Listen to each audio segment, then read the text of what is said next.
honestly, guys notice it more when you're out winning games, right? If Cleveland starts off in a bad start, they're not doing well, and all of a sudden Shedeur or Dillon Gabriel are doing well in 7-on-7, they're throwing dimes, and practice drills, the number one defense can't stop them.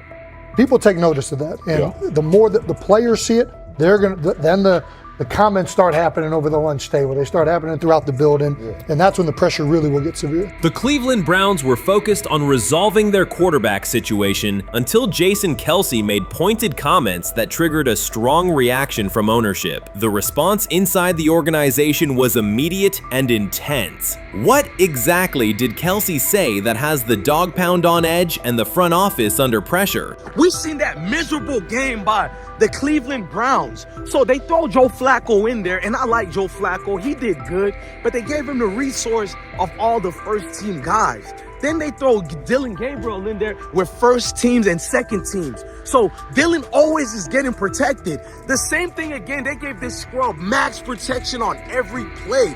Yeah, he completed some passes, but let's talk about his mistakes. He's still inconsistent with his throws, but he at least had max protection. The Cleveland Browns continue to be defined by inconsistency and avoidable setbacks. Even as fans hoped the organization had turned a corner, Jason Kelce, fresh off retirement, offered a direct critique that reignited doubts about the team's direction. His remarks implied the franchise's structure and decision-making remain unstable and recent progress may not hold. The takeaway for leadership is straightforward. Identify core issues, align on a coherent plan, and execute with discipline. For supporters, it's another sign that the problems run deeper than a single season. They throw Shedeur Sanders in there with the lowest cab drivers you couldn't even get on 5th Street.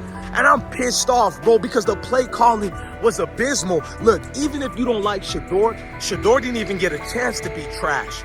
Even if you think Shedeur is garbage, he didn't even get a chance to be garbage. That's how awful the offensive line was. Kevin Stefanski still doesn't want to give Shedeur second strings and first strings reps. Why is that? Browns ownership's response shifted from measured to urgent. The pattern is familiar in Cleveland. The team once treated Johnny Manziel as a franchise solution, retained Hugh Jackson for a second year despite results, and invested heavily in Deshaun Watson through a costly trade and contract. These decisions reflect aggressive but poorly aligned planning. The outcome has been continued instability instead of sustained progress.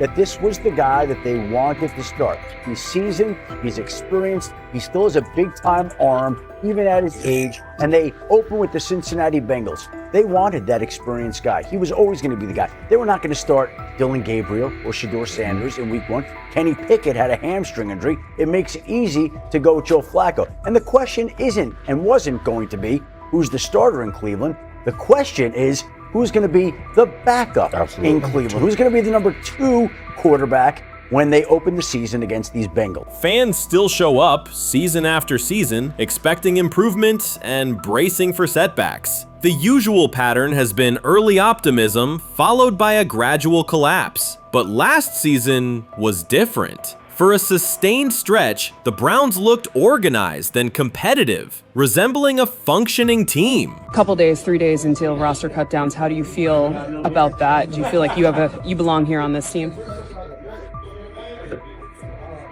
Obviously, I think overall as a player, I feel like I put in the work. I feel like everything I do, I try to do it to my best, and that's all I ask for. So I feel like everybody feels like, they should be on the team, and if you ask anybody on the team, would they feel like they belong, in their own eyes. So I feel like I do, but I'm my own player, I think about myself in a high regard. The front office entered the offseason confident. Kevin Stefanski was being praised, and the Dog Pound believed the team had made real progress. Then Jason Kelce delivered a pointed assessment that cut through the optimism. Fresh into retirement, the former Eagles All-Pro and Super Bowl champion said Cleveland still looks like a team patching over issues rather than building a durable contender. Kelce's view was direct. The Browns' structure is fragile, and the roster is too dependent on perfect health at quarterback. He argued the team is one injury away from losing continuity and sliding backward. Because Kelce has operated inside a stable, championship-level organization, his comments carried weight with players, media, and fans. The reaction was immediate. People took his critique seriously, not as outside noise, but as an informed evaluation of how a successful team should be built. Ownership also felt the impact. Jimmy Haslam's response shifted to urgency, a sign that leadership recognizes the stakes.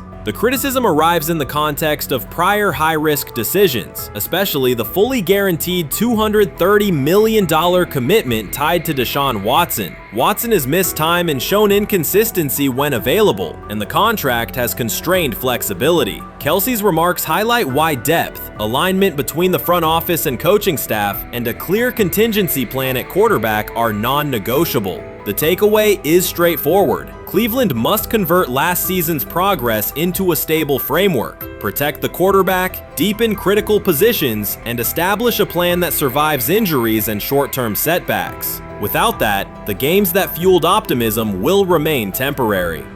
If you're a betting man, who do you think starts for the Browns at quarterback? Okay, this is the situation. Kenny Pickett, they actually traded for him. Joe Flacco, no one's bringing Joe Flacco in the building thinking Joe Flacco's going to be the starter. If Joe Flacco is your starter, You got a problem.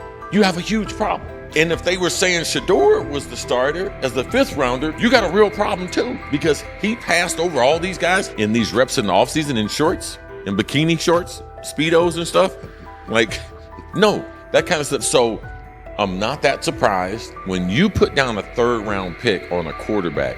You do believe he has a certain skill set. Jason Kelce stated the obvious. Cleveland committed to a quarterback who hasn't played at an elite level in years, and Joe Flacco's playoff run didn't change the long-term outlook. Ownership appeared more upset that the criticism was public than by the substance of the critique. Many fans agreed. They've seen this pattern before. Rosters age, injuries are inevitable, and when a single contract dominates the cap, one setback at quarterback can undermine the entire season. Kelce's broader point was about structure. The Browns prioritized the high-cost, uncertain starter over depth and contingency. The late-season surge masked issues that remain: limited cap flexibility, thin depth at key positions, and an offense that lacks a credible plan B. Fans recognize how quickly a strong defense can decline with injuries, and how an offense without redundancy stalls. The AFC North raises the stakes. Baltimore with Lamar Jackson sustains a top standard. Cincinnati with Joe Burrow returns to contention when healthy. Pittsburgh rarely slips below .500 under Mike Tomlin and wins with defense and consistency. In that environment, Cleveland can't rely on perfect health or peak form from one player. The path forward is clear. Diversify cap allocation, reinforce the offensive line and receiver depth, carry a legitimate backup plan at quarterback, and install a scheme that functions regardless of who is under center. Given what we saw yesterday with Shedeur Sanders, somebody on the Cleveland Browns is 100% getting fired, probably by the end of this year. The person who's probably going to end up getting fired is Kevin Stefanski, because I know that he didn't want Shedeur Sanders on the team. It was Andrew Berry who made that pick. You can't really go against your GM. Bad things happen in this situation. But Shedeur Sanders is not without fault for what we saw yesterday. This is the play that we saw yesterday that has the internet just exploding, where Shedeur Sanders took like a 24-yard sack.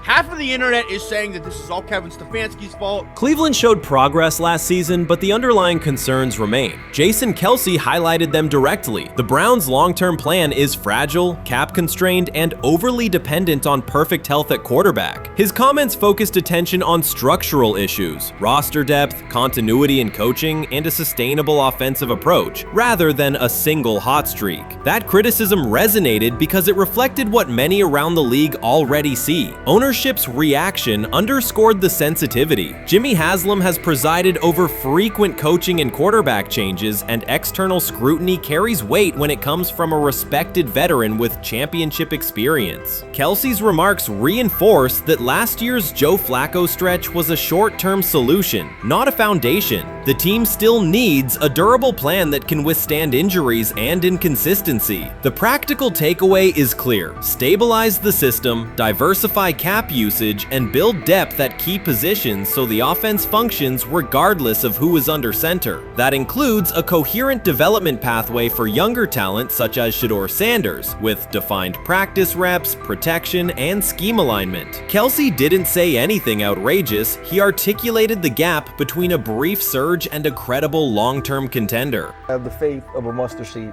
Right, because this is the greatest resurrection since Jesus the Christ. Right, like at some point, Joe Flacco was thinking about getting into TV. Yeah. Right, Joe Flacco didn't have a job, and then now you not only come back and start for the Cleveland Browns late in the 2023 season, but they came back around to you. You're now the day one starter for a franchise that just 2 years ago was in the playoffs. The Browns' quarterback situation remains unsettled. Deshaun Watson was expected to be the long-term answer, but injuries and inconsistent play have prevented him from reaching an elite level. When the team turned to Joe Flacco after Watson's season deteriorated, Flacco immediately lifted the offense and produced results that highlighted the gap between expectations and reality. That a 39-year-old late addition could outperform a $230 million starter was not just a short-term surprise, it raised fundamental questions about roster construction and evaluation. Quarterback depth has been fragile, and the late-season surge masked broader structural problems. Jason Kelce's remarks made that clear. Cleveland is vulnerable if the starter is unavailable, cap flexibility is limited, and the offensive plan lacks a stable contingency. His critique drew attention to leadership and planning as much as on-field performance. Jimmy Haslam's strong reaction reflects the pressure on ownership. The organization has promoted a message of stability and progress, but Kelce's assessment suggested those gains are not yet durable. The path forward requires a realistic approach to the cap, a credible backup plan at quarterback, and a system that holds up regardless of personnel. You made an interesting point. So I tend to have the drip, drip, drip. This was my Johnny Manziel theory, is that everybody makes mistakes, especially when you're young. But if I see 2, 3, 4, 5, then you've got a plumbing issue. It's not just you didn't close the faucet. So there's about 6 pieces of video in college where Shedeur was a little bit of a brat, whatever. Then there's the legendary cringy draft room. Didn't love that as a B prospect. Then there's back-to-back speeding tickets, both over 90, and a missed arraignment. The NFL is navigating unexpected headlines after a former Browns coach publicly defended Shedeur Sanders in response to reports of multiple speeding tickets. The coach's statement has sparked extensive online debate. Supporters welcome the show of loyalty, while critics question the motive. Sanders now finds himself at the center of an unforeseen controversy, and observers want to know why a Cleveland coach is standing so firmly in his corner. The story is developing rapidly and continues to draw intense attention. When it came out that he got a speeding ticket, I said it's not really that big a deal. I feel very differently about it now. Over 40 miles an hour over the speed limit, less than 2 weeks after you just got a ticket. I don't know if that's entitlement or immaturity. There's got to be some teams that are feeling very good right now that they didn't draft him. Observers are focusing on Shedeur Sanders' recent speeding ticket, treating the violation as a measure of his character and sidelining his athletic, academic, and philanthropic accomplishments. The incident, driving 15 miles per hour over the limit in a borrowed Lamborghini, has drawn sharp criticism. In response, a former Cleveland Browns coach has taken the opportunity to comment, even though the franchise is widely viewed as unstable due to its frequent coaching changes and limited on-field success. By defending Sanders, he presents himself as an authority on discipline and leadership. The statement, coming from an organization seldom praised for stability, has nonetheless attracted considerable attention across the league. You want to defend him a little bit. I thought this was an interesting take. Yeah, I thought it was really interesting that you said you were out because of the speeding tickets. To me, that's such a minor thing. You were so high on him in terms of his completion percentage in OTAs, and I thought that was a little aggressive on your part. But with the speeding tickets, I got a speeding ticket the first night of the draft, my first year there. I thought maybe I'd get the benefit of the doubt, but they gave it to me anyways. As soon as the former Browns coach defended Shedeur Sanders, social media erupted with commentary, resembling the volume of draft night coverage. Posts and opinions appeared within minutes, and criticism escalated rapidly. Detractors amplified Sanders' minor speeding violation, while supporters argued that such reactions were disproportionate to a single traffic citation. Shedeur Sanders received 2 speeding citations, and the minor traffic issue quickly drew national attention. Before considering the former Browns coach's response, it is useful to clarify the facts. Sanders, son of Pro Football Hall of Famer Deion Sanders and a current college quarterback, was twice ticketed for exceeding the limit while driving a high-performance vehicle. Commentary on social media escalated rapidly, with critics framing the incident as a significant character concern, even as the league has historically tolerated far more serious legal transgressions. Stepping into the debate, a former Cleveland Browns coach, best known for a tenure filled with losses and contested decisions, issued a strong public defense. He argued that 2 speeding tickets should not define Sanders' reputation or overshadow his on-field talent and community work, urging a balanced assessment of the player's actions. I don't love it from a 5th-round draft pick. I don't love that it happened multiple times. But I do think that this is the first time he's been away from his dad.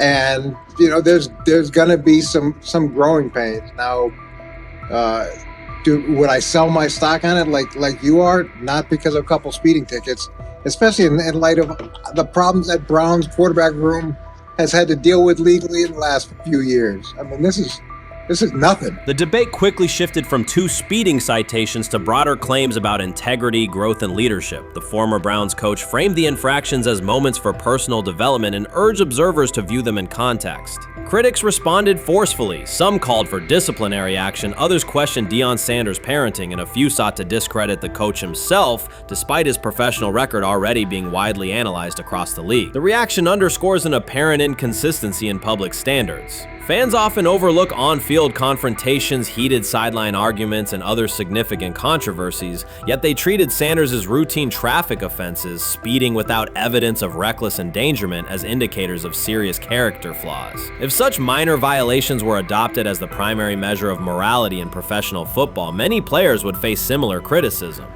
Sports media amplified the story almost immediately. Television panels dissected Shedeur Sanders' decision-making, treating 2 speeding tickets as indicators of deeper character concerns. Networks aired detailed segments under banners such as red flags and road rage, repeatedly questioning whether the citations might affect his draft evaluation. Although Sanders is already regarded as a first-round prospect, analysts emphasize that NFL teams value discipline and legal awareness when forming final assessments. Many commentators overlook the fact that other high-profile players have faced more serious offenses without similar scrutiny. Throughout the coverage, the former Browns coach defended Sanders, portraying him as a talented quarterback subjected to disproportionate criticism in a culture that expects near-perfect conduct. His argument was thorough and methodical, asserting that the traffic violation should not overshadow Sanders' skills, work ethic, or future potential.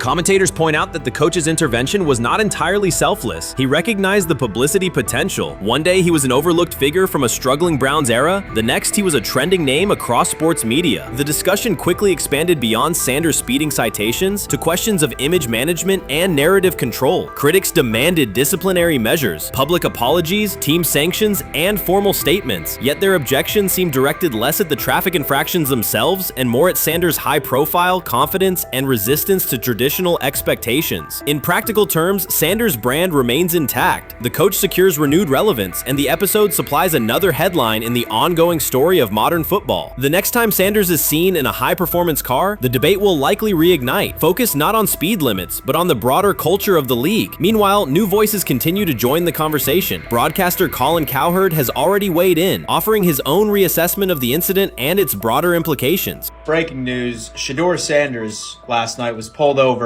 going 100 miles per hour. All right, he clocked 101, 41 miles an hour over the speed limit in Cleveland. He will have the opportunity to fight the ticket in court. Now, I'm not exactly sure where he was pulled over, whether or not that it was in Ohio or whether or not that it was in his home state. But typically when you're going 40 over, that's flirting with the line of reckless driving.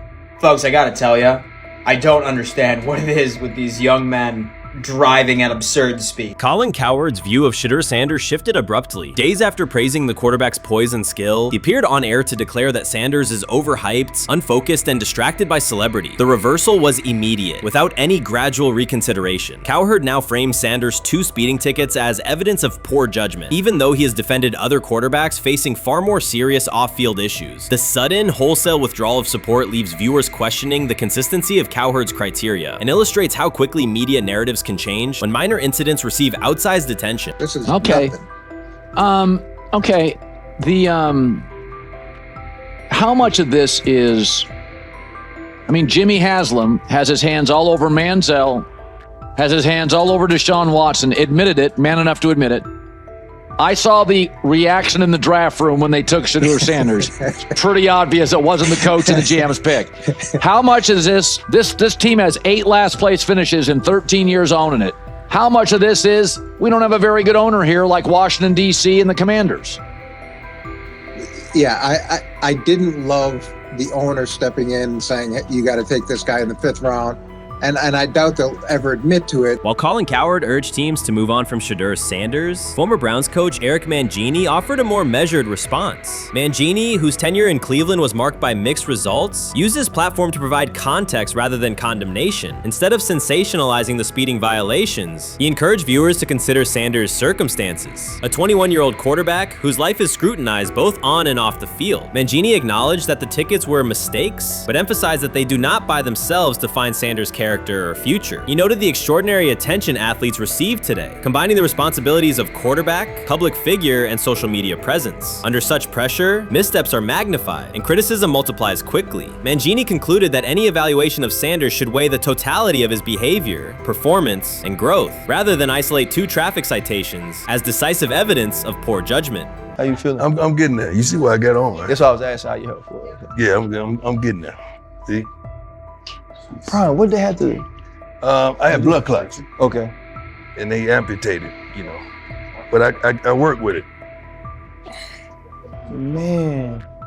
Yeah, I'm amputated. So I get that worked on a couple times a day. Keep the blood circulating, blood flowing, but it's a new normal. And the best thing about here, we have a whole medical team on the 2nd floor. Right. We have a whole medical floor, which is great. Deion Sanders is shaken, this time not by a hit on the field. In a sudden turn, Ryan Clark has uncovered a serious plot affecting Shedeur Sanders' NFL draft status, and the disclosure is reverberating across the sports community. What once looked like a simple scheduling delay may actually be a calculated effort to undermine Deion's son. The facts suggest intentional sabotage, a breach of trust, and repercussions that could be far-reaching. This is no routine football headline. It is personal, and Coach Prime did not see it coming. The sports world loves to celebrate underdogs, yet it often takes even greater pleasure in tearing down rising stars. Deion Sanders is witnessing that cycle now, not from the sidelines as Coach Prime, but as a father. The lights in Boulder remain bright, the cameras keep rolling, and Sanders still wears his gold watches, sunglasses, and natural swagger. Still, behind that familiar smile is a man carrying deep pain as criticism aimed at his son mounts daily. How much of that is opening press conference saying, okay, we are family, saying that he was sent to do certain things? Do you feel like people got attached to that, or it just was the fact that prime time is at Jackson State? It's prime time. If my son plays cornerback, I want him to be around, in my opinion, the best cornerback ever to touch the field. That's right. If my son played DN, I'd have to talk to you and tell me who's coaching the DNs. That's but right. I was sending my son to play for prime. His pain does not come from critics or losses, but from watching his son, Shedeur Sanders, get pulled into a system where politics outweigh performance. By every metric, arm strength, accuracy, field vision, Shedeur belonged in the top 3 of any NFL mock draft. Defensive coordinators who tried to unsettle him know he never flinches. He owns the unteachable leadership trait that turns strong prospects into franchise cornerstones. Then the narrative shifted. Draft boards that once placed him 2nd or 3rd slid him to 5th, then 12th, and eventually out of the 1st round on some lists. Analysts grew cautious, executives became vague. The statistics stayed strong, and the game film still proved his ability, yet the buzz evaporated. The abrupt silence felt deliberate and wrong. Former NFL safety and respected analyst Ryan Clark then delivered an unfiltered disclosure, not on a scheduled TV segment, but in an unscripted comment. He stated plainly that influential figures inside the league were not overlooking Shedeur Sanders. They were actively holding him back. The motive, Clark said, was political, and the real target was Deion Sanders, Hall of Famer, architect of Jackson State's resurgence, and the coach who turned a 1-11 Colorado program into a national headline. Deion's refusal to conform, wearing sunglasses indoors, dancing with players, speaking candidly, challenged an establishment that favors predictable images and rehearsed statements. According to Clark, that resistance to tradition was not forgotten.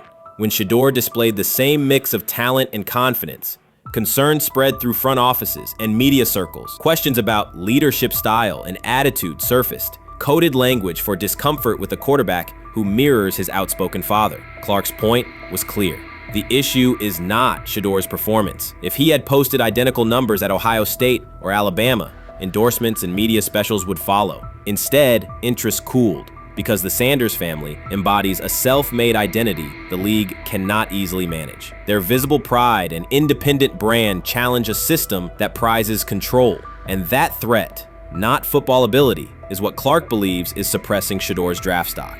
The rumors have ended. The decision is public. Cleveland Browns owner Jimmy Haslam has informed every level of the organization that unless an unforeseen injury intervenes, Shedeur Sanders will start at quarterback in week 1. The announcement is not an informal suggestion or a quiet push in the background. It is a direct order. Multiple independent reports, amplified most visibly by Colin Cowherd, confirm that Haslam delivered the directive himself. From the owner's viewpoint, the logic is simple. No one else on the roster offers the same combination of talent, leadership, and long-term upside. Joe Flacco is approaching the twilight of his career. Kenny Pickett has shown flashes but remains inconsistent. Dillon Gabriel, taken in the 3rd round, is a developmental project. By contrast, Haslam believes Sanders can alter the franchise's trajectory immediately, and he refuses to allow internal hesitation to stall that possibility. The standoff traces back to April. General manager Andrew Berry and head coach Kevin Stefanski entered the draft wanting a low-profile prospect who would fit quietly into the existing depth chart. They prioritized scheme familiarity, modest public attention, and a clear developmental timeline. When the board lined up, they reached for Gabriel in round 3, reasoning that an early investment would justify keeping a rookie on ice behind the veterans. But Sanders continued to slide, first through day 2, then deep into round 5. Haslam watched the names come off the board, convinced the league's bias against Deion Sanders' outspoken son was obscuring legitimate first-round talent. When Cleveland's 5th-round pick arrived and Sanders was still available, Haslam intervened. He did more than approve the choice. He overrode the original plan, making it clear that the organization would select Sanders and give him every chance to compete. From that moment on, the Browns' internal narrative splintered into 2 camps, those ready to accelerate around their owner's vision and those still trying to protect their original approach. Once rookie minicamp began, Sanders erased much of the speculation. He commanded huddles, processed coverages quickly, and delivered throws with anticipation that belied his draft slot. Teammates noted his willingness to accept blame for missed timing, then correct the error without dramatics. While Flacco and Pickett split most first-team reps, Sanders treated limited opportunities as full-speed auditions. During organized team activities, he identified blitz looks, redirected protections, and consistently found his second read when the primary route was covered. More than one defensive veteran told local reporters that Sanders looks like the best arm in the building. That assessment forced Berry and Stefanski to reevaluate their timetable. They could no longer label Sanders a long-term project without contradicting on-field evidence. Drafting Gabriel 2 rounds earlier had provided the staff an excuse to slow roll Sanders' ascent. Coaches could point to investment cost, meeting room familiarity, and installation comfort to justify Gabriel's snap share. Yet each practice rep in which Sanders outperformed the 3rd rounder weakened that shield. Behind closed doors, position coaches began requesting more Sanders film for cut-ups, and offensive assistants quietly shifted meeting questions toward concepts the rookie already executed well. By mid-June, Berry himself started describing Sanders not as a developmental asset, but as a competitive option. Those subtle linguistic changes signal the front office's recognition that the narrative had moved beyond their control. Haslam's history with quarterbacks is well documented. His pushes for Johnny Manziel, Baker Mayfield, and Deshaun Watson were high-visibility swings, each driven in part by a desire to generate excitement as well as wins. Critics highlight those choices to question his evaluation track record, yet Haslam perceives Sanders differently. Where Manziel carried off-field concerns, Sanders brings a reputation for professionalism. Where Mayfield's leadership style divided veterans, Sanders' approach has united receivers and linemen. Where Watson's trade involved unprecedented controversy, Sanders arrived at minimal draft cost. Haslam sees a rare chance to capture star potential without mortgaging the future, and he is unwilling to cede that upside to cautious pacing. Cleveland's supporters, weary of revolving door quarterbacks, have rallied around Sanders with unexpected speed. Sales of customized Sanders number 2 jerseys surged within days of rookie minicamp. Training camp ticket requests spiked once local media circulated videos of Sanders making NFL-caliber anticipation throws during 7-on-7 periods. The mood in Northeast Ohio has changed from tentative hope to active belief. Longtime season ticket holders who once shrugged at preseason storylines now debate Sanders' footwork at neighborhood barbecues. Social media engagement for Brown's content has climbed, driven by highlight compilations of the rookie threading seam passes between linebackers and safeties. All of this places Kevin Stefanski in a fragile position. If he opens week 1 with a veteran starter and the offense sputters, criticism will be swift. Each stalled drive will be interpreted as evidence that he ignored the owner's edict and the fan base's intuition. Conversely, if he names Sanders the starter solely under pressure, any early struggles could be framed as proof that Sanders was rushed, further exposing Stefanski to blame. The only sustainable solution is conviction. Either stand behind a veteran with clear strategic reasoning or embrace Sanders fully and structure the offense around his strengths. Splitting the difference, rotating series, delaying first-team reps, or using vague competition language will satisfy no one and likely jeopardize locker room clarity. Sanders' personal approach has reinforced Haslam's confidence. Instead of taking post-draft downtime, he traveled to Texas to train in full Browns gear at facilities near his father's home. The leaked clip of Sanders executing footwork drills in helmet and pads wasn't a marketing ploy. It was a glimpse into a quarterback visualizing Week 1 live. Team personnel who viewed the footage recognized purposeful rehearsal, cadence calls, pocket movement against simulated pressure, and follow-through adjustments based on imagined rush lanes. Observers asked why a rookie would conduct such intense solo sessions in May. The answer is straightforward. Sanders does not view himself as a developmental pick. He considers himself the starting quarterback of the Cleveland Browns and prepares accordingly. On pure ability, Sanders' arm strength ranks with the league average for starters. His accuracy to the intermediate middle, an area where the Browns' current scheme generates high-leverage completions, has drawn consistent praise from receivers. The primary areas still under review are blitz recognition and live bullets and timing on deep outbreaking routes versus press coverage. Those developmental checkpoints are significant, yet daily practice reps show acceleration. In contrast, Flacco's mobility limits the boot action game that Stefanski installed to help Mayfield early in his tenure. Pickett can extend plays, but struggles to attack tight windows between linebackers and safeties, an essential requirement in Cleveland schematics. Gabriel remains an unknown at NFL speed. Thus, the competitive landscape favors Sanders sooner than the coaching staff originally planned. The franchise now stands at an inflection point. Haslam's mandate, the locker room's growing support, and the fan base's enthusiasm all tilt towards Sanders. The front office's earlier strategy, anchored in patience and quiet development, is increasingly untenable. Barry's shift in messaging indicates grudging alignment, but final authority over the depth chart rests with the coaching staff, unless ownership directly intervenes on game day decisions. A move rare, but not unprecedented in the NFL. Should Stefanski align with the owner and name Sanders the starter before preseason concludes, he can claim proactive vision and tailor the offense through training camp. Should he resist and open with a veteran who falters, he risks rapid loss of credibility and possibly his position. Either path carries pressure, but only one aligns with the momentum sweeping through the building. For 2 decades, the Browns have cycled quarterbacks without securing a stable star. Each new hope, whether draft pick or trade acquisition, has collapsed under injuries, inconsistency, or organizational disarray. The possibility that Sanders could finally anchor the position is not merely a football storyline. It is a potential cultural reset for a fan base defined by resilience. Haslam's insistence reflects that awareness. Cleveland needs a leader who can win on Sundays and project confidence every other day of the week. Sanders has shown he can shoulder expectations with without retreating from scrutiny. That trait, more than arm talent alone, is why the owner views him as indispensable. Voluntary workouts transition to mandatory minicamp next week. If Sanders receives a substantial share of first-team snaps, observers will interpret it as the staff's acknowledgement that the competition is tilting decisively.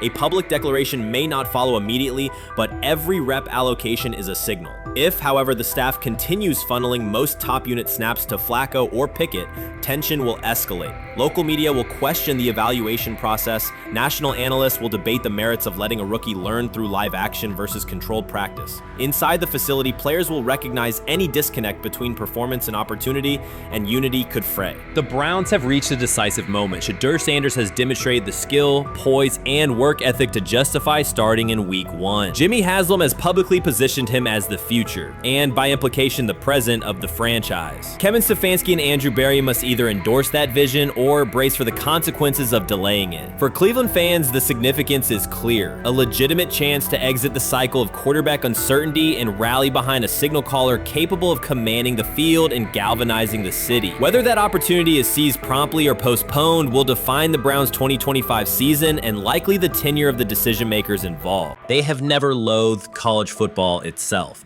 They have resisted the people determined to reshape it.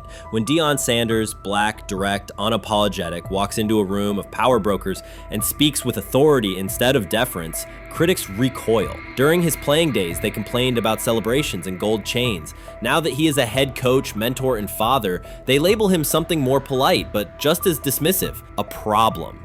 At Big 12 Media Days, Sanders addressed the accelerating chaos of the name, image, likeness market. He said college football needs a salary cap, not to hobble players, but to impose order on a system that showers unproven freshmen with seven-figure promises while the rest of a roster hunts for scraps. He called the situation unsustainable. Within hours, ESPN commentator Paul Feinbaum branded him a hypocrite, arguing that Sanders profited from NIL at Jackson State and now wants rules only because his most marketable athletes have moved on. The accusation spread quickly because it fit a comfortable storyline. Outspoken black coach gains from change, then protests when the advantage disappears. That framing ignores context. Sanders never criticized players earning money. At Jackson State, he urged corporate sponsors to partner with athletes who had been invisible to major brands for decades. What he wants now is stability, standardized guidelines, basic financial literacy, and roster balance that prevents locker rooms from fracturing over uneven payouts. When other coaches, Nick Saban, Dabo Swinney, Lane Kiffin, voiced similar concerns, they were praised for foresight. When Sanders spoke, the tone shifted to suspicion. The difference is not the message, it is the messenger. Feinbaum's response followed a familiar script. When black leaders question the structure of the sport, their motives are interrogated, their credibility attacked, and their competence doubted. He did not level the same charge at Jimbo Fisher when Fisher complained that NIL disturbed recruiting. He stayed silent when Kiffin lamented the transfer portal. But Sanders, who raised enrollment and television ratings at Jackson State, brought unprecedented attention to Colorado in one season and consistently mentors players beyond football, was called opportunistic. Feinbaum dismissed the cultural impact Sanders created: the exposure for historically black colleges, the draft picks developed, the infrastructure improved, reducing his work to a marketing stunt dependent on star sons Shedeur and Shiloh or two-way standout Travis Hunter. Sanders did not retaliate. He returned to practice, media obligations, and recruiting. His confidence is rooted in faith and in the responsibility he feels toward young athletes whose lives will extend decades beyond their highlight clips. When he asks for NIL boundaries, he is thinking about freshmen handed large sums without guidance, families unprepared for sudden wealth, and programs that abandon kids once production stalls. He has watched that cycle from the inside. He wants protections, not restrictions. Critics predicted Colorado would fade once Shedeur and Hunter leave. Instead, Sanders signed blue-chip quarterback G.J. Lewis and a wave of transfers eager to join a program that values personal growth as much as on-field wins. Recruits see a coach who challenges the status quo, who places black culture at the program's center without apology, and who will remain visible when social media buzz cools. They recognize that Sanders does not chase attention. Attention follows his results. Media outlets reduced the upcoming Buffalo season to a win total prop. 6 victories, give or take. Sanders is playing a longer game. He wants to show young athletes, especially black athletes, that they can lead authentically, speak with conviction, and refuse to shrink for access. Success measured only by the scoreboard misses the point. If Sanders builds men who graduate with financial literacy, self-confidence, and community awareness, he will consider the mission successful,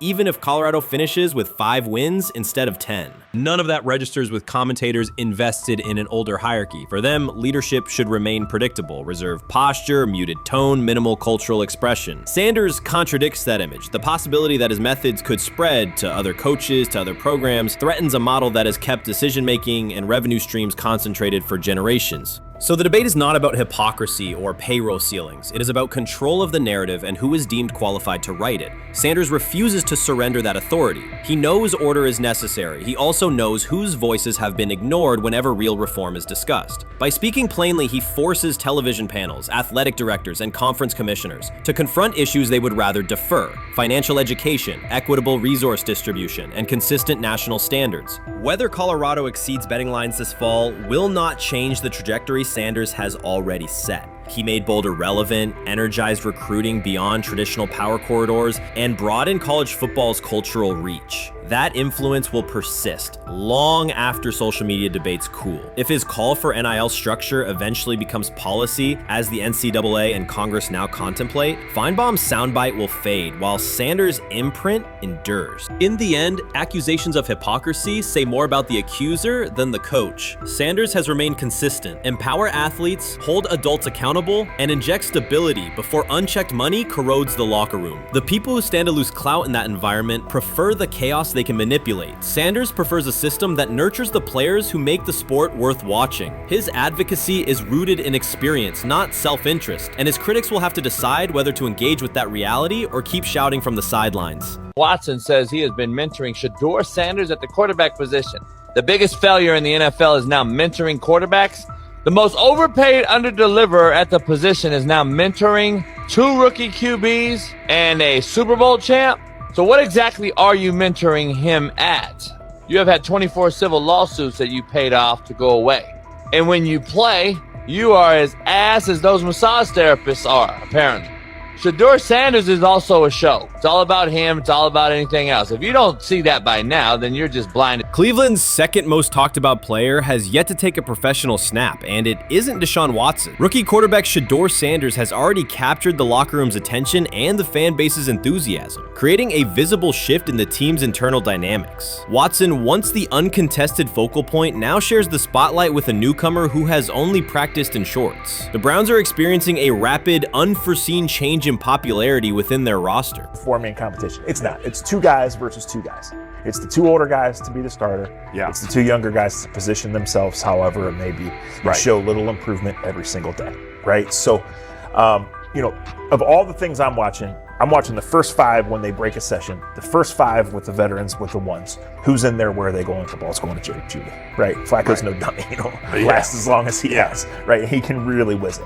But as we go on, I want to watch these guys because they probably just got plays installed Tuesday, and they're out there running them Wednesday. Shedeur Sanders arrived in Cleveland and immediately commanded attention. The rookie has yet to take a preseason snap, yet the energy around him inside the building and across social media eclipses what many veterans receive in an entire season. Fan enthusiasm is so strong that Deshaun Watson's jerseys are already drifting toward the clearance rack at the team store. In a matter of days, Sanders has become the roster's second most popular figure, while Watson watches his once secure QB1 status and public approval shrink by the hour. Shedeur or Deshaun? Who do you want as your quarterback next year?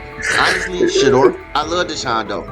Like, I don't understand all the hate for Deshaun. You get hurt and you get booed, bro. That's foul. That might be the foulest I ever seen. The Browns' social media staff posted a single candid photo of rookie quarterback Shedeur Sanders releasing a warm-up throw, and the response was immediate and overwhelming. Fans saturated timelines with edits of themselves alongside him, while Deshaun Watson's routine practice reps drew comparatively little notice. Although an official Sanders jersey has not been released, unauthorized versions are already moving at a pace that exceeds merchandise sales for several other AFC North teams. The surge in interest marks one of the most intense fan reactions Cleveland has experienced in recent memory. The excitement surrounding Shedeur also triggers a wave of criticism. Veteran analysts, anchored in a 1980s mindset, question whether his style will translate into lasting success. They focus on his NIL earnings, social media presence, and visible confidence, arguing that the image overshadows substance. To them, outward self-assurance appears to be a distraction rather than a competitive asset. Even a simple smile or brief display of personality is cited as evidence that he lacks the measured discipline they expect from a starting quarterback. Critics claim Shedeur Sanders is notable only because of his father overlooking the performance he delivered at Colorado. Many of those same observers ignored the Buffaloes until Deion Sanders made national headlines, yet they now question whether his son has earned the attention. They want rookies to keep quiet, carry clipboards, and wait 2 seasons before challenging for a starting role. Sanders is disregarding that script from the moment he arrived. His presence has already turned Cleveland's quarterback discussion into a genuine 2-man competition before a single preseason snap. Deshaun Watson maintains publicly that the situation does not concern him, but it is hard to believe the pressure is not real. A fully guaranteed contract protects his paycheck, not his standing in the locker room. Sanders, meanwhile, is translating charisma and early momentum into tangible influence with teammates, coaches, and fans, reshaping expectations for who will lead the Browns on opening day.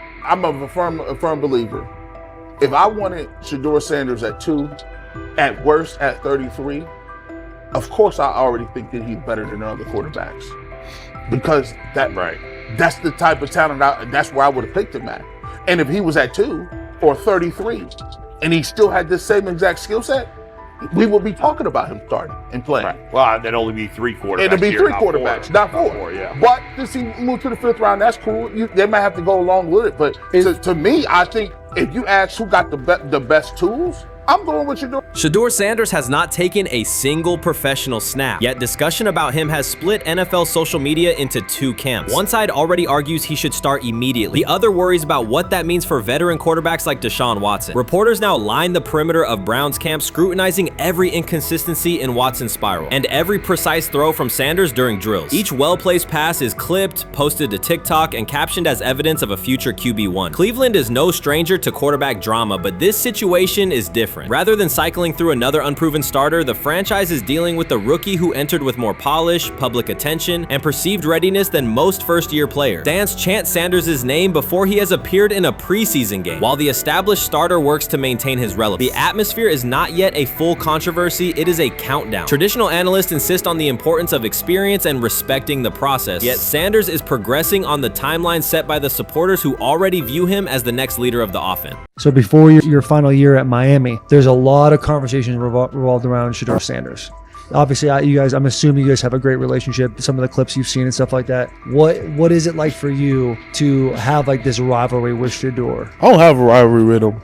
That's my boy. So at the end of the day, this whole process, we thought me and him were going to be 1 and 2 the whole time. Whether he's 1, I'm 2, whether I'm 1, he's 2. And so that's just always been, our mindset. It didn't go that way. I thought he was one of the better quarterbacks in the draft as well, even throughout college. A lot of stuff out there on him ain't really, the truth, just because they spin it different ways. Like they spin stuff about me different ways. But I mean, when he gets his chance, become a starter, I know he's gonna make the most of it. And I'm ready to get back to work with him, after the season, talk some more stuff to him. Cam Ward directly challenged the uneven standards applied to Shedeur Sanders, calling them inconsistent and unfair. By insisting that performance, not politics, guide evaluation, he shifted the discussion from one player to a league-wide problem. Sanders' treatment now serves as a test of how the NFL supports and evaluates emerging quarterbacks. I feel a special relationship with him, especially me. First getting to know him 5 years ago when I started working with him. But it did surprise me because he's a good quarterback. It doesn't give a lot of credit that he deserves. Especially the plays that he made in Colorado. A lot of quarterbacks in the country are making those plays. So When he gets this opportunity, I'm pretty sure having soon today that he'll make sure he'll make plays on the field. Because Cam Ward's public challenge to the treatment of Shedeur Sanders brought the issue into clear view. For months, discussion around Sanders has centered on his profile, major compensation, a prominent Nike deal, and the expectation to stabilize a struggling franchise. Rather than a standard evaluation of a top prospect, he has faced sustained skepticism from analysts, fans, and league voices. Ward's comments underscored that the standards being applied to Sanders diverge from those used with other rookies. By stating it directly, he did more than support another quarterback. He identified a broader problem in how the league responds to young players with significant visibility. The takeaway is direct. Assessments should reflect on-field performance and development, not external narratives. a generational talent.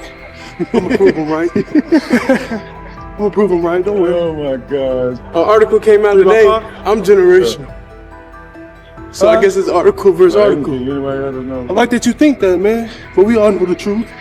What? Trav gonna be first? You generational, I'm legendary. That's cool. We can be legendary. Legendary get their ass. We'll start doing it like 5 minutes. Shedeur Sanders entered the league with more than a playbook. He brought a public brand, a family legacy, and expectations unusual for a first-year quarterback. Before his first regular season throw, he was already positioned at the center of attention. Rather than assess him on that reality and his on-field ability, many voices reduced him to marketing, treating visibility as proof of hype instead of performance. Cam Ward pushed back on that framing. His point was simple: judge Sanders by the same criteria applied to other rookies. With Sanders' resume, production, leadership, and composure, most first-year quarterbacks would be discussed as long-term cornerstones. The evaluation should be consistent, focused on development and results, not perception. Look at the process with Shedeur, who I know is a buddy of yours, and how do you think both of you guys will end up doing in the league? I think we'll both end up being one of the best quarterbacks in the league. I just think the work that me and him are willing to put in, the relationship we have to constantly compete each and every day, to better our craft, for ourselves. I just think it's gonna end up paying off for us in the long run. Do you guys kid each other about who's going first and how much that matters to you? Yeah, we play around, we joke around with it. It really don't mean nothing. The draft pick will never mean anything. At the end of the day, you got to show whether you can prove each and every Sunday. You can't just do it 1 year. Disrespect shows up in two patterns. First, Shedeur Sanders is repeatedly framed through his father, Deion Sanders, as if lineage erases his own work. Discussion drifts to pedigree instead of what the film shows. Second, his visibility is treated with suspicion. His audience reach, partnerships, and ability to lift ratings are labeled hype rather than recognized as value. Instead of acknowledging that he drives demand and expands the stage for his team, critics call it an unfair edge. The result is a skewed evaluation. Star power is held against him while on-field production gets pushed aside. The standard should be consistent. Assess the tape and the development, not the last name or the attention it brings. Well, Ward were microfacts. Cam Ward's remarks went beyond defending Shedeur Sanders. They confronted how the league manages star power. The reality is simple. The NFL markets visibility, but resists it when a player doesn't follow the expected script. Rookies are supposed to be quiet, deferential, and grateful for limited leverage. Sanders arrived with leverage, brand reach, major endorsements, and confidence. And that presence was recast as entitlement. Instead of treating those factors as earned advantages, much of the commentary used them to diminish him. Ward called out that contradiction. The same influence the league sells to audiences is criticized when a young player exercises it. His point is a standards problem, not a personality dispute. Evaluate Sanders on his preparation, leadership, and results. Don't penalize him for having a platform or for using the leverage that the modern NFL itself helps create. Now it sounds like the Cleveland Browns are going to all but imprison Shedeur Sanders in the football sense of a very talented rookie quarterback who obviously needs reps, needs an opportunity, and who now, barring some miraculous luck, will not get the opportunity to play in a single real game. I'm sure many around the NFL are celebrating as we speak. They are chuckling about this. Many in the NFL wanted to teach Shedeur and his daddy. Cleveland became the center of the conversation. With Shedeur Sanders attached to a major Nike partnership, the expectation was straightforward. He should be given real game reps. The Browns instead leaned on Joe Flacco as the default choice, treating stability as the safer path while sidelining a quarterback with clear cultural and commercial pull. Each week Sanders didn't see the field, scrutiny grew. Commentary questioned the value of his contract environment and relevance, and fan debate shifted from development to doubt. That wasn't measured evaluation. It was a delay framed as prudence that eroded confidence in the process. Cam Ward reset the terms of the debate. He pointed to an uneven standard. When veterans or other young players secure significant endorsements, it's considered smart business. When Sanders does it at scale, it's recast as ego or hype. Even the scope of his off-field agreements became ammunition against him rather than evidence of market demand. Ward's position is simple. Use one standard. Assess Sanders on preparation, decision-making, and progression, not on discomfort with his platform. Treat visibility as an asset, not a disqualifier. The issue isn't attitude or branding, it's the consistency of the evaluation. Ward called it directly. The treatment has been unequal, and it should be corrected by aligning opportunity with performance criteria. Fans need to recognize there's not a team in the league he'd start for. Not one. That's not ridiculous. That's not unfair. That's not a vast conspiracy. Shedeur Sander fans are Angel Reese fans. They're just fair weather fans who don't really give a fuck about the sport. Most of them are just Dion fucking groupies that followed him when he went to fucking Colorado, just like Angel Reese's fans had never watched basketball prior to her playing at LSU, and they followed her to the WNBA and don't know shit about the sport. That's it. Now Dion fucking groupies are running around acting like, oh, this is payback to his dad. The timing is pivotal. Shedeur Sanders isn't trying to blend into the league's background. He's shaping the agenda. He drives debate segments, fuels short-form highlights, and moves merchandise at a pace most rookies never approach. By the metrics that define modern attention, he is the draw. Yet, a segment of observers continues to undercut him, not because of shortcomings on tape, but because of discomfort with how prominent he already is. Cam Ward put words to what many could see. Coverage around Sanders has been filtered through reaction to his visibility, rather than a clear read of his performance and growth. The market has already weighed in. Demand is real, not manufactured. Nike's record-level rookie endorsement aligned with that reality, signaling long-term value and cultural reach. This exposes a core contradiction. The NFL depends on star power to sell tickets, fill stadiums, and boost ratings, but it resists stars who set terms on their own. Visibility is celebrated until a player exercises it. The fix is straightforward. Apply one standard. Evaluate Sanders on preparation, decision-making, and results, and treat his platform as the asset it is. If the league benefits from his presence, its evaluation practices should reflect that same reality, consistently and without penalty for scale. Shedeur Sanders does not depend on league promotion. He established his platform before the NFL and continues to expand it on his own terms. That autonomy challenges the status quo. Cam Ward's support was more than a defense of a teammate. It was a warning that if the league holds to outdated expectations, it risks falling behind the very players who drive audience attention and revenue. Claims that Sanders lacks real popularity ignore measurable facts. A large, active following, consistent merchandise demand, and sustained coverage across major outlets. Doubts about his standing as a quarterback overlook his college production and growth indicators. The pattern is familiar. Efforts to minimize him increase his reach. Each skeptical headline widens the spotlight, and each dismissive take creates more engagement. You cannot reduce a player built for visibility by arguing he should be less visible. The practical outcome is the opposite. Scrutiny becomes signal. Sanders is not merely enduring criticism, he is turning it into momentum, converting attention into leverage on and off the field. Grab hold of the starting job. Yes, but I don't think we're going to know which one until we get deep into August. Now, I think, we tracked the reps everybody was getting at practice throughout the OTAs and minicamp. But when you talk to people there, they just want to make sure everybody got what they needed. And that, Kenny Pickett, we find out if he has the goods to be the starter. Joe Flacco, they back him off a little bit. He's 40. He may not need as much. the rookies, Shedeur Sanders and Dylan Gabriel, what do they need to learn to make the transition from the college game to the pro game? That's what the spring was about for the Browns quarterbacks. Now, Shedeur Sanders has moved from social media celebrity to on-field standout, and ESPN now lists him among its first-team candidates. Reactions are split. Some fans are impressed while others are skeptical. Whether this reflects Deion Sanders' long-term strategy or simply Shedeur's rapid development, the story is drawing widespread attention. Here's a look at what led to this moment. They never planned on taking him. The problem is, like Ocho Cinco said, you got somebody that has endeared himself to the locker room. And guess what? The difference between him and Tim Tebow, the biggest one, is he can play. He can throw the ball. Tim Tebow running around being an H-back. He can throw the ball. And he's done everything he needs to do. He ain't saying nothing. He ain't rocking the boat. He ain't mad about the reps. He ain't mad about none of that. All the people out there want to see is this, like Tyver said earlier.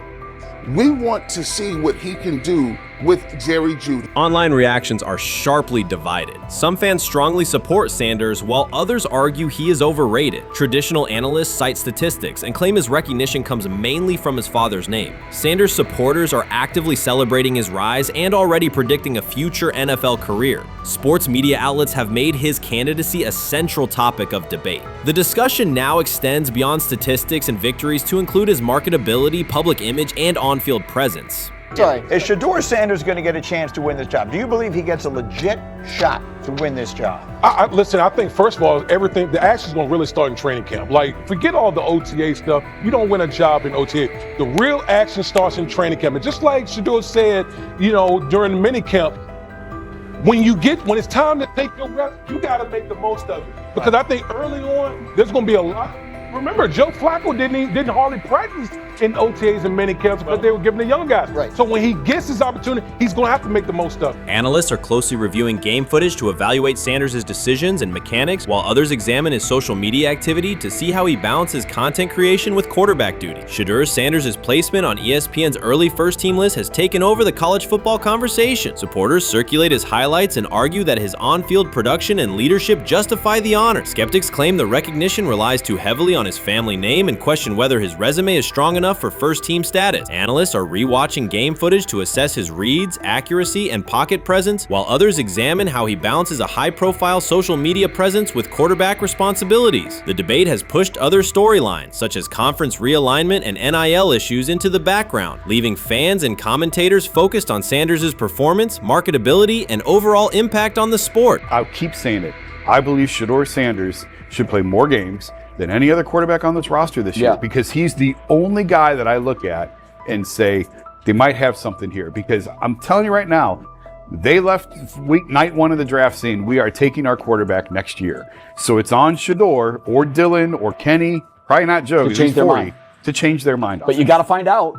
You gotta find out. Opinions differ on whether Sanders is benefiting from his family name or simply showing real progress, but the attention is undeniable. Social media is flooded with edited images elevating him to legendary status. Critics argue the first-team nod is driven by hype and marketability, while supporters point to his flashes of strong arm talent, field vision, and decision-making. Regardless of motive, the announcement has dominated the football news cycle and intensified debate over how much of his rise is performance-based versus media-driven.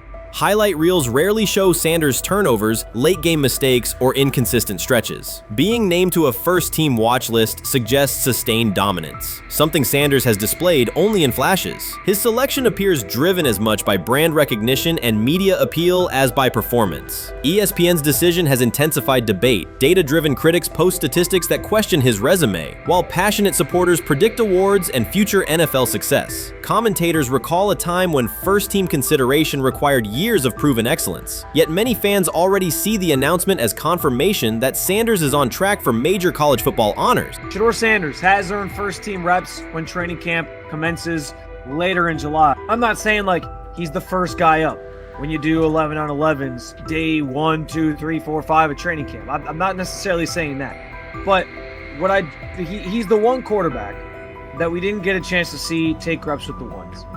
But I think Shedeur has a chance to make this conversation interesting if he gets those reps with the ones and he has the same success that he did with the 2s, the 3s, and the 4s.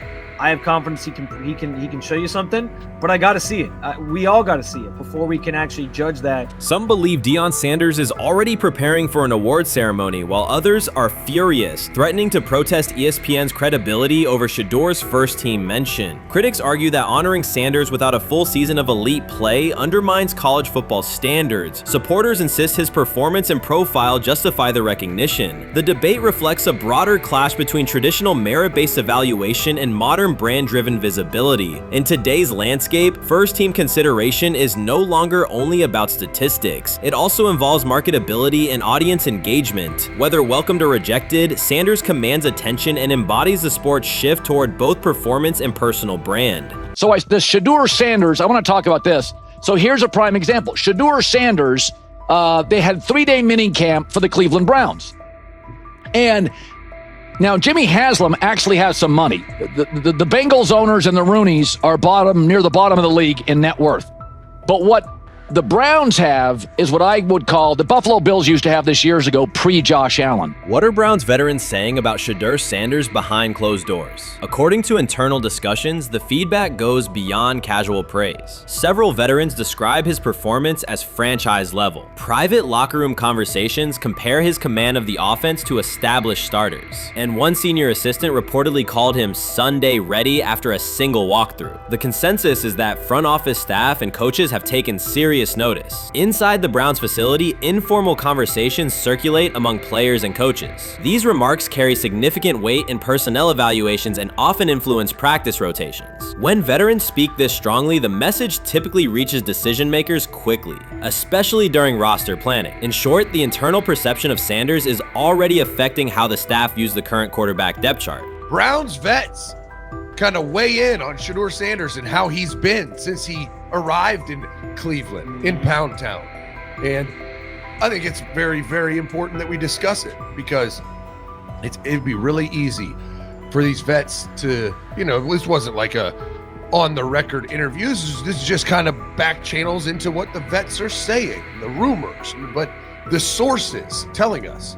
And we have a couple quotes. But Shedeur Sanders, Cleveland Browns, it seems like it's going well. And it's almost like you don't want to talk about it. At the center of the growing internal buzz is Shedeur Sanders, the rookie who entered Berea with late-round expectations but is being discussed privately as a potential long-term starter. This is not a routine camp tale about an extra arm taking practice snaps. Sanders has seasoned teammates, players with playoff mileage, quietly reassessing his ceiling. Observers who overlook these conversations risk missing one of Cleveland's most deliberate personnel moves in years. Sanders is not on the roster because of his surname. The Browns reviewed their quarterback depth, weighed costs, and chose a controlled, development-oriented option they believe can stabilize the position. His presence is already changing practice dynamics. Veterans notice his pocket awareness, adjust routes to his timing, and acknowledge that he processes coverage at an advanced level for a first-year player. Leadership patterns in the huddle feel different. Sanders delivers with precision and composure that challenge defenders to reevaluate their calls. The strategic upside is clear. A 4-year rookie contract offers cap flexibility while other franchises cycle through expensive stopgaps. Coaches and front office staff view Sanders as a calculated investment, not a publicity experiment. Outside chatter still focuses on Joe Flacco's age or Kenny Pickett's development. Inside the facility, however, veterans pause film sessions to dissect Sanders' ball placement and progression speed. Position coaches highlight clips where he works through reads decisively and delivers on time, traits rarely attributed to rookies. Sanders' confidence is measured rather than theatrical. He moves as though the NFL tempo is familiar, and that calm spreads across the roster. Experienced defenders are rechecking the depth chart and asking if the quarterback competition is tighter than publicly acknowledged. Great kid, and whether it's a following that he's earned, I mean, that's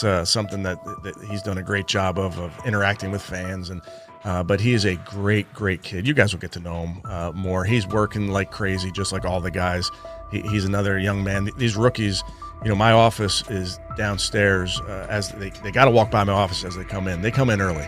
And Shedeur, just like all those guys, he's in there early. He's getting his work done. He has not yet secured the starting job. Evaluations so far come only from brief practice periods, no comeback drives, no national headlines, just steady execution in shorts and helmets. In a league that celebrates splashy debuts, Shedeur Sanders is earning trust rep by rep. Veterans typically withhold judgment until late in camp, yet several are already studying his footwork and timing, which suggests suggests genuine respect. Inside the building, coaches sense that the Browns may have finally found a stabilizing presence at quarterback. Cleveland's recent history underscores why this matters. The team has started 9 quarterbacks over the past 2 seasons, an indicator of instability rather than depth. Sanders arrives with composure, arm strength, and a well-known surname, so any sign of readiness is magnified. Financial context also plays a role. The Browns are allocating a significant portion of the salary cap to Deshaun Watson, whose performance has not matched that investment. To manage costs, the front office signed 4 additional quarterbacks on low-impact contracts. Together, they account for far less than Watson's annual cap figure. If Sanders continues on his current trajectory, that structure could give Cleveland both competitive clarity and much-needed financial flexibility.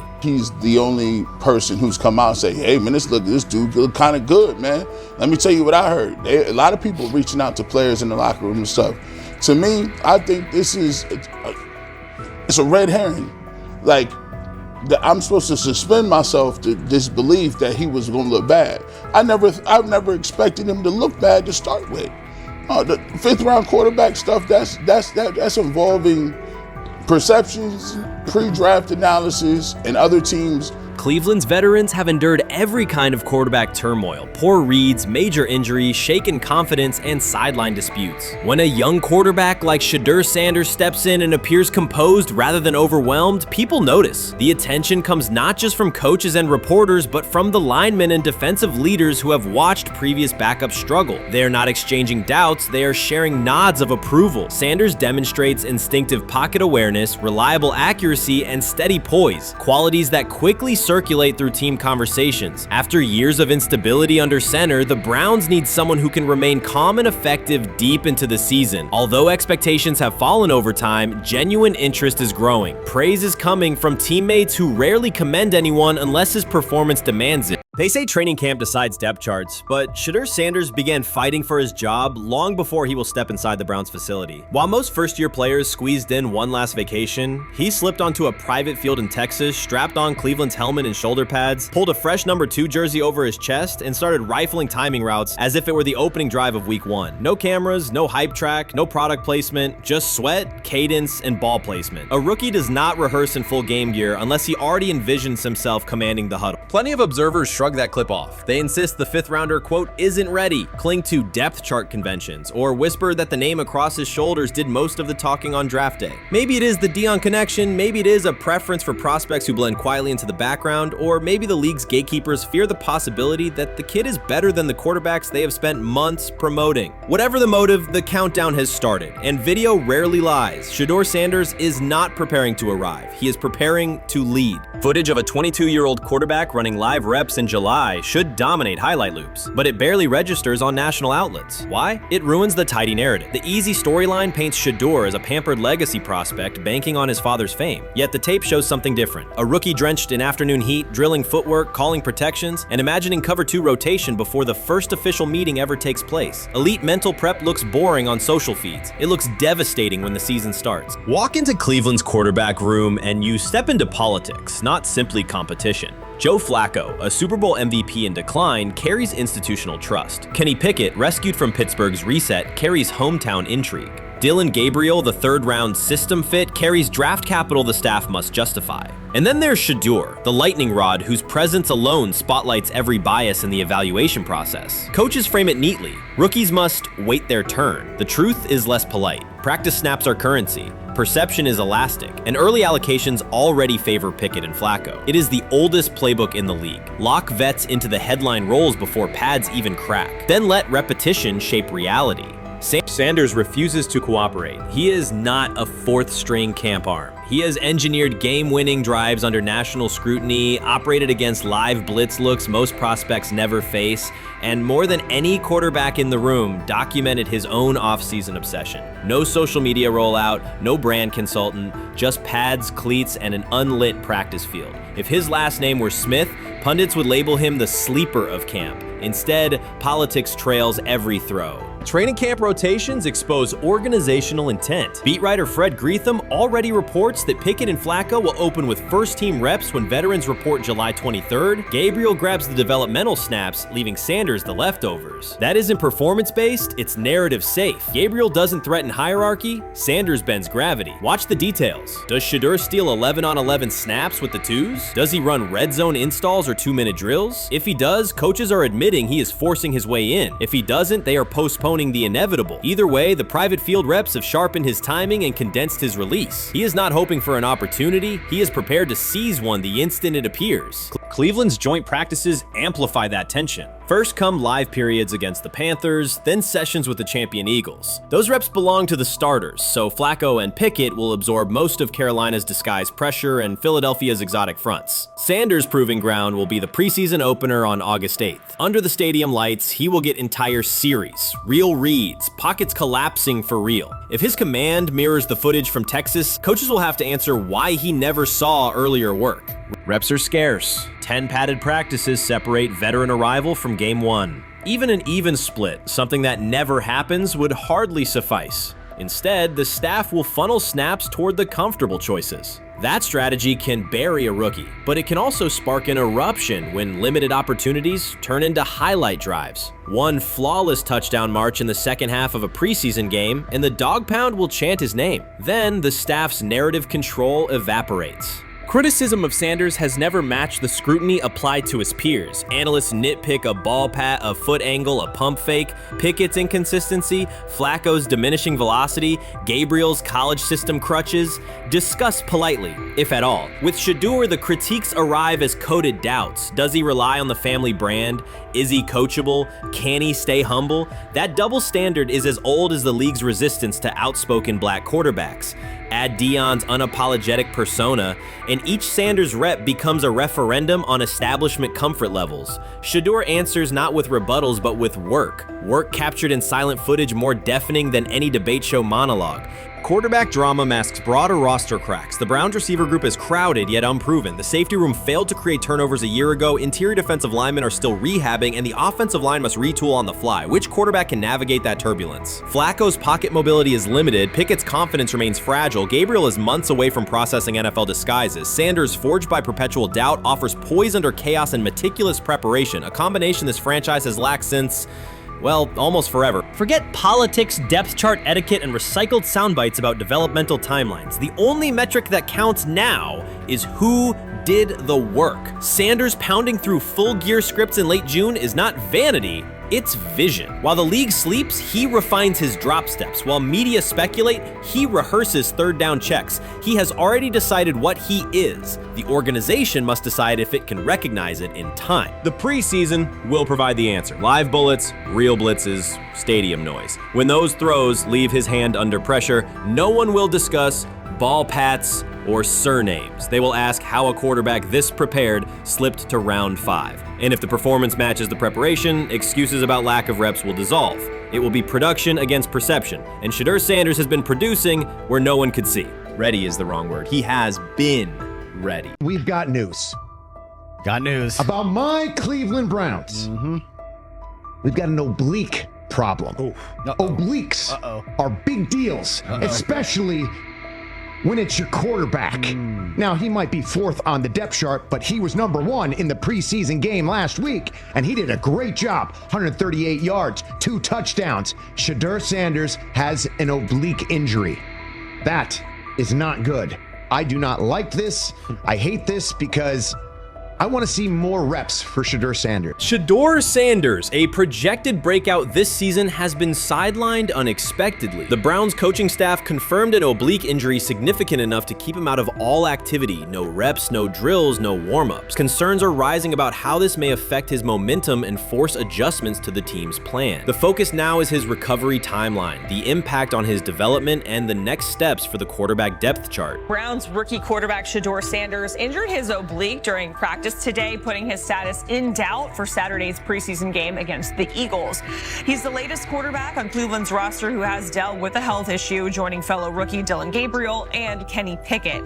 Sanders, who is trying to fight his way up the Browns' depth chart, started the preseason opener last week and threw 2 practice. So how concerning is this for Shedeur as he is trying to, again, make his way up the depth chart, be QB2, potentially QB1 in the future? Dillon Gabriel taking Shedeur Sanders' QB1 spot after Sanders suffers an oblique injury is more than a roster change. It signals the staff is choosing urgency over efficiency. You do not replace a quarterback operating near a 70% completion rate with one coming off a 32% outing unless the decision is driven by desperation or poor evaluation. That is not strategy, it is avoidable loss of production. The impact on accuracy, timing, and drive sustainability is clear, and the difference is apparent to anyone watching. Well, here's what we know. I mean, after practice, Kevin Stefanski, the head coach of the Cleveland Browns, was not available to the media, but I did talk to him on the field as the players were coming off, and he told me that Shedeur Sanders complained of oblique soreness during the warm-ups this morning. Shedeur Sanders' absence isn't just a gap in the lineup, it's a setback for the entire offense. He thrives under pressure and makes throws others won't attempt. When he's healthy, every pass has intent, every drive has rhythm, and opposing defenses know they're in for a long day. Replace him with Dillon Gabriel and the defense senses an opening. Corners press tighter, safeties cheat down, and linebackers blitz more aggressively because they don't expect the same timing, velocity, or accuracy. Yes. I mean, yeah, I'm a fan. I'm not even going to try to hide it. Rich gets you guys are fans. Like, you guys talk about the Cleveland Browns quite a bit. Yeah, it's almost annoying to me. It aggravates people. Like, people don't like the fact that Rich talks a lot about They must love Shedeur. I'm here. But it's like, you know, you have a friend, and that friend's child is following in the family's footsteps. You want them to do well. I don't know why people have such an issue. I know Rich is supposed to be impartial, but it's kind of hard when you have that type of tie to it. But yeah, I'm rooting for Shedeur, man. And Dillon Gabriel's 32% completion rate isn't just poor, it's untenable at this level. A number that low needs no context. It means 2 misses for every completion. Weather, opponent, and play calls are secondary when efficiency is that limited. That output does not sustain drives or keep the full playbook viable, yet he is starting while Shedeur Sanders is sidelined. The contrast is clear. Sanders brings accuracy, timing, and command. Gabriel's recent performance reflects inconsistency and missed opportunities. Choosing Gabriel under these circumstances reduces offensive reliability and invites defensive pressure. It is a decision that sacrifices efficiency and field position. So it'll be interesting to see what happens with Dillon Gabriel, but to the Shedeur Sanders point, it is unfortunate because I thought he was gaining some momentum. I know the practice that they had before they left for Philly, Daniel Oyefusi reported that he actually took the most reps of all of the quarterbacks. And that was the first time that had happened. It was the first time that he had went ahead of Dillon Gabriel, practicing with the twos, etc. So, like, coming off that stout performance against the Carolina Panthers, he was gaining momentum. If this were a clean evaluation, there would be no debate. Shedeur Sanders is the clear choice. He's accurate, composed, and consistent with a track record of high-level production. Dillon Gabriel remains a question mark, and not the kind that stresses defense. He's the kind that makes coaches consider leaning on the run to limit risk and protect field position. The reality is that injuries create openings for players who haven't earned them. Gabriel has stepped into QB1 while Sanders is out, but that reflects circumstance, not superiority. We don't know the severity of this oblique injury and whether it will even keep him out of Saturday's game against the Eagles. As for moving up the depth chart, I'm the Browns preseason sideline reporter. I was there Friday night when he burst onto the stage and set the NFL world buzzing. And yes, his demeanor was tremendous. His poise was tremendous. He did the things that were asked of him. But at the end of the day, he wasn't actually asked to do all that much. The real concern is how this could attach to Shedeur Sanders' reputation. The NFL is unforgiving about availability. An oblique injury for a quarterback isn't minor. It affects mechanics, torque, and timing. Even with a strong return, the injury-prone label can linger. For the Cleveland Browns, or any team seeking stability under center, that perception is toxic. Teams don't want a player they fear won't make it through October. That's the risk. Talent doesn't always overcome league politics. Once questions about durability start, they rarely fade. They surface in contract terms, roster decisions, and sideline evaluations. So Shedeur Sanders is injured again? If you were following along on social media today for the Browns' first joint practice in Philadelphia against the Eagles, wow, you were in for a tumultuous ride. I mean, all the reporters, both Browns and Eagles reporters, were pretty much flabbergasted at the fact that Shedeur Sanders was taking 0 team reps during the day, and even Tyler Huntley was getting team reps instead of Shedeur. And then it came out, obviously, everybody's speculating. There's people calling for Kevin's jobs. And before I go any further, I don't blame anybody. Ever. Meanwhile, Dillon Gabriel's number should be sidelining him, not elevating him. A 32% completion rate isn't a dip, it's a warning sign that points to issues with field vision, timing, and receiver cohesion. That's the quarterback taking snaps while Shedeur Sanders is out. Put their work side by side and the gap is obvious. Sanders shows consistent placement, timing, and footwork that reflect high-level execution. Gabriel's recent output introduces variability that shrinks the call sheet and stalls drives. You can't claim the priority is winning while starting a quarterback who isn't reliably delivering routine completions. Fans recognize it, receivers lose confidence and tempo when targets are off, the offensive line's urgency fades when protection doesn't translate into productive throws, team belief in the quarterback is fragile, and once it erodes, a season can come apart quickly. We could be looking at, 3/4 of Snoop and maybe 1/4 of Dillon Gabriel. Not really exciting for the fans. Of course, it would be nice to see what Dillon looks like. Did spend third-round capital on him. If you're Dillon Gabriel and you're a rookie, is not you be want to get healed. You want the reps. You want to take these reps. So what do you do to prepare yourself and get ready? Because, man, when rookies get injured, it's like these reps are so valuable. Yeah, sets them back a lot. We do have some video here. Mike Garafolo had some video of Jalen Hurts kind of helping Shedeur use his cart to get off the field here. Shedeur Sanders changes the entire equation. His presence under center keeps defenses honest, keeps teammates engaged, and expands the coaching staff's options. You can call vertical shots, open the playbook, and control the game's tempo. Dillon Gabriel limits that. With him, the playbook narrows, drives stall, and the defense ends up on the field too long trying to compensate. The Cleveland Browns are not in a position to gamble at quarterback. This is a franchise with a difficult history at the position. With Gabriel, the issues are visible from the stands. A 32% completion rate won't jump to 60% with a few extra reps. If anything, it will decline as defenses present looks they would not risk against Shedeur. And that's the core issue. Shedeur Sanders at 80% is still a better quarterback than Dillon Gabriel at his best. That isn't exaggeration, it's the numbers. If Sanders is a 70% passer when healthy, even a drop to 60% keeps him well ahead of where Gabriel is now. Yet the team is rolling with the quarterback who isn't delivering routine completions. Every week Sanders is out, his hold on QB1 loosens. That's the hard truth. The longer Gabriel stays in the role, the more coaches cite continuity and chemistry to cover what's happening on the field. Every throw and every drive has to be a statement, not just to win, but to erase any notion that Gabriel is a legitimate alternative. In the NFL, QB1 isn't handed back because you used to be the best option. You have to take it. Started off with some positive news for Shedeur, and then it kind of just went left real quick. Shedeur got the news early on that if Dillon Gabriel couldn't go, he would get his second straight start in the Saturday preseason game against the Philadelphia Eagles. And then he went on to injure his oblique. For the fans who don't know exactly what part of the body the oblique is at and what that injury is and how it can impact the quarterback, can you explain to them what is an oblique injury?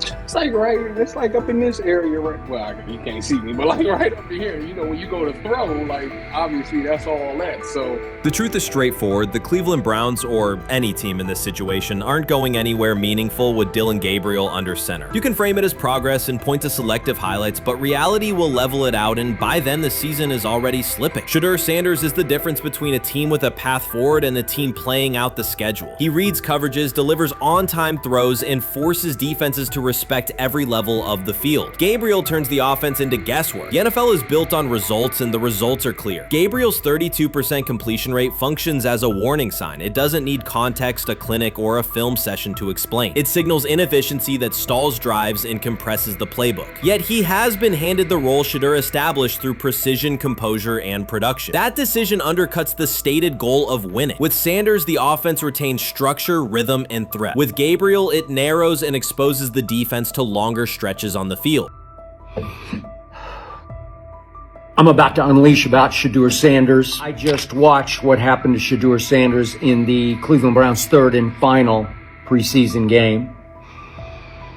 And I'm outraged, I'm sickened, and I'm saddened by the way Shedeur continues to be treated in the National Football League.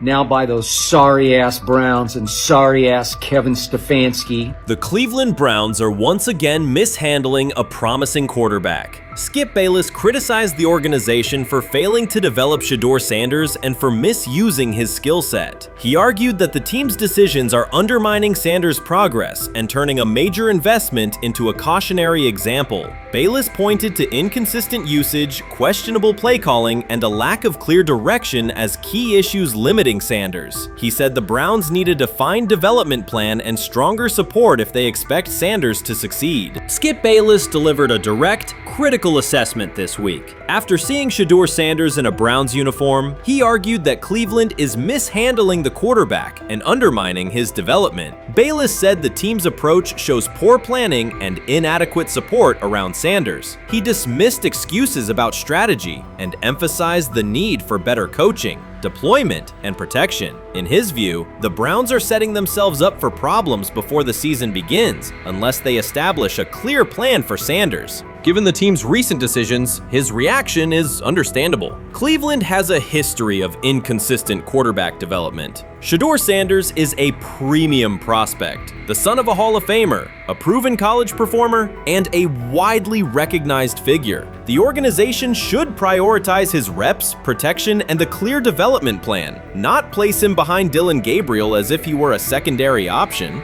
But I'm going to answer this question by saying Shedeur Sanders, and I'm going to tell you why. I think he's being set up to fail.